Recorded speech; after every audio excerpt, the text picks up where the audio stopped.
Merayakan pesta demokrasi tidak melulu hanya tentang sosialisasi, kampanye, pemungutan suara, dan hasil rekapitulasi suara pemilu. Melalui lensa kamera, rekaman video sebuah cerita sejarah diabadikan untuk masa depan. 17 jurnalis video merekam bagaimana voters atau pemilih dalam perjalanan pesta demokrasi di Indonesia tahun 2014 dalam sebuah film dokumenter berjudul Yang Ketujuh.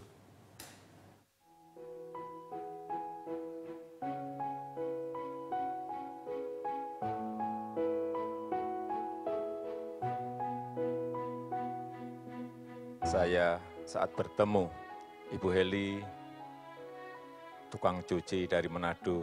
Oh ya, duit 300 dibawa ke pasar juga udah. Mendapat beras berapa? 20 liter. Yang lainnya kadang-kadang beli sabun, beli apa, tahu ya kok tinggal 100. Dan saat saya ke Banyumas, saya bertemu Ibu Satina, buruh tani yang setiap hari bekerja di sawah. Kalau pegawai jelas gajinya. Kalau kita kalau nggak ada keberanian untuk menanam di lahan negara, mau makan apa kan begitu.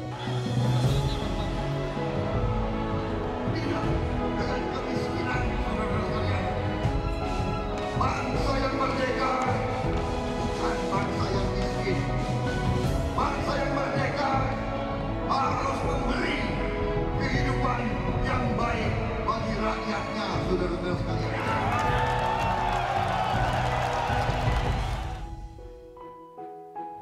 Tahu sendiri kan, puluhan juta. Kita buruh harian begini, nggak nyampe. Mending kita bayar kontrakan sebulan 400, masih ketutup. Penghasilan rata-rata rakyat Indonesia 2,5 kali lipat dari sekarang 3 juta per bulan menjadi 6 juta per bulan. Saya milik Prabowo yang nomor 1. Oh, kalau soal nyoblos itu rahasia, nggak boleh dikasih tahu sama orang lain. Dulu Karawang itu sebagai lumbung padi nasional. Sekarang mana? Saudara-saudara semua adalah pembuat sejarah dan sejarah baru sedang kita buat.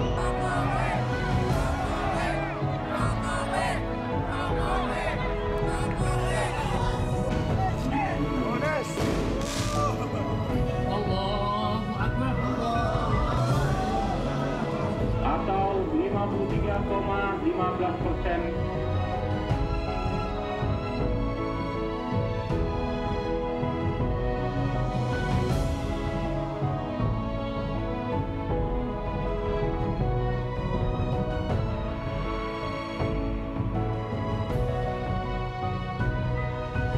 Tidak selamanya jadi pemerintah, tidak selamanya jadi DPR. Yang lama itu jadi rakyat.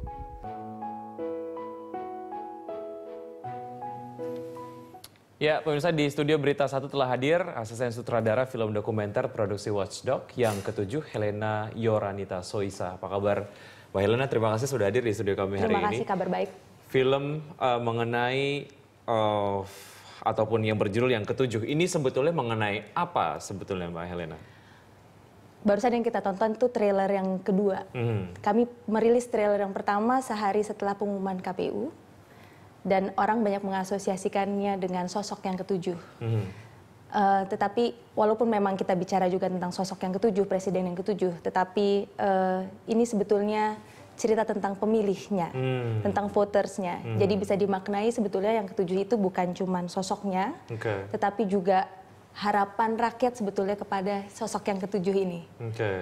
Dan juga pekerjaan rumahnya yang banyak. Nanti tokoh-tokoh yang ada di film yang ketujuh ini yang akan bercerita apa sih sebetulnya yang dari sudut pandang votersnya gitu. Betul. Ya. Kalau kita lihat tadi ada beberapa nama ataupun penduduk atau masyarakat gitu ya yang dimintakan pendapatnya terkait dengan pemilu, sosok presiden dan lain sebagainya gitu. Mengapa ini dilakukan sebetulnya? Apa yang ingin didapatkan dari hal tersebut, Mbak Helena? Karena sebetulnya pemilu itu bukan punya elit. Kami berangkat bahwa seperti tadi quote yang terakhir, jadi anggota DPR tuh nggak lama, jadi presiden tuh nggak lama. Yang lama tuh jadi rakyat. Sehingga kami mencoba dari perspektif orang kebanyakan, dari rakyat kebanyakan. Kacamata yang kami pakai adalah kacamata keseharian orang-orang tadi, yang sehari-hari punya pergumulannya masing-masing. Tetapi toh ketika saatnya mereka harus menggunakan hak pilihnya yang dijamin oleh undang-undang, mereka datang ke bilik dan memilih dengan harapan keadaan lebih baik 5 tahun ke depan. Jadi kalau ditanya apa niatnya, sebetulnya sesimpel itu. Bagaimana rakyat biasa yang tidak terafiliasi, maksudnya dia bukan anggota tim sukses manapun, dia bukan aktivis partai manapun, rakyat saja, seperti kita rakyat kebanyakan, bagaimana mereka melihat pemilu dan bagaimana mereka berharap. Tapi kita juga mengeksplor kesulitan mereka sehari-hari. Pemilu itu 5 tahun sekali, pestanya habis itu bubar. Balik lagi mereka ke kehidupan sehari-hari mereka. Oke, ini menjadi ide awal mengapa kemudian film yang ke-7 ini dibuat oleh Watchdog. Sedikit ingin mengenal Watchdog sebelum kita lebih lanjut membahas mengenai film yang ke-7 ini. Watchdog ini apa dan kemudian mengapa kemudian membuat project film gitu ya terkait dengan hajatan Pilpres yang kemarin sudah dilakukan. Baik. Watchdog itu rumah dokumenter dan features. Jadi kami semacam features dan documentary agency.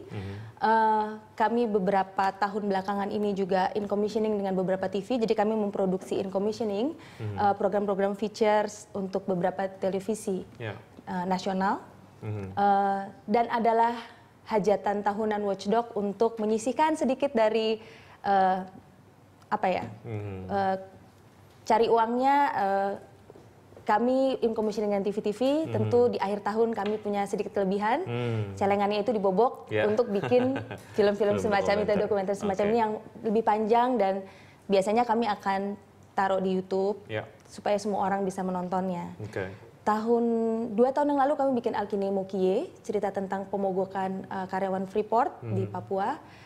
Tahun 2014 ini kami sudah, karena ini adalah tahun politik, kami sudah merencanakan yuk kita bikin sesuatu, settingnya pemilu, tapi waktu itu kami belum tahu mau bikin apa. Tapi yang pasti settingnya adalah pemilu. Jadi itu yang kami kerjakan, teman-teman Watchdog. Watchdognya pakai C belakangnya, bukan pakai G. Kadang-kadang banyak orang yang salah. Jadi itu yang kami kerjakan. Kami juga memproduksi features, kami bikin dokumenter. Beberapa dokumenter sudah ada di YouTube, bisa ditonton. Dan film ini kalau ditanya kenapa kita membuat film ini, ya itu adalah tradisi tahunan Watchdog. Kami punya CSR-nya Watchdog. Kita kembali ke film yang ke-7. Tentunya tadi tadi juga saya kemudian melihat beberapa pemeran katakanlah di film dokumenter ini yang memang semuanya adalah masyarakat gitu ya, masyarakat kebanyakan. Pemilihan sosok-sosoknya sendiri, ada cerita di balik itu, Mbak Helena? Karena di dokumenter nggak ada casting. Jadi Watchdog nggak pernah buka casting. Kalau ada yang bilang Watchdog buka casting itu hoax. Karena kami melihatnya dari sisi masyarakat biasa, jadi yang ingin kami capture adalah problem masyarakat kebanyakan. Jadi sebetulnya bagaimana kami memilih 4 tokoh ini, sebetulnya issue driven. Kami melihat isunya dulu. Ada isu apa aja sih di masyarakat? Oh, ada isu kemiskinan. Ada isu tanah agraria, ada isu ada tanah, ada pemukiman layak, khususnya di Jakarta yang kita tahu udah nggak layak di mana-mana. Berangkat dari isu itu baru kita mencari human example-nya.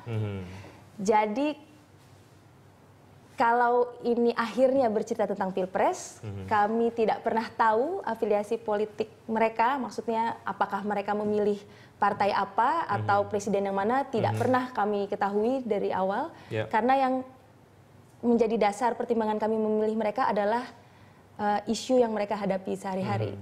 Sehingga ketemulah kami dengan seorang yang bernama Nita misalnya. Ibu Nita di Tangerang yang dia janda dengan 5 orang anak, dia struggling biasa.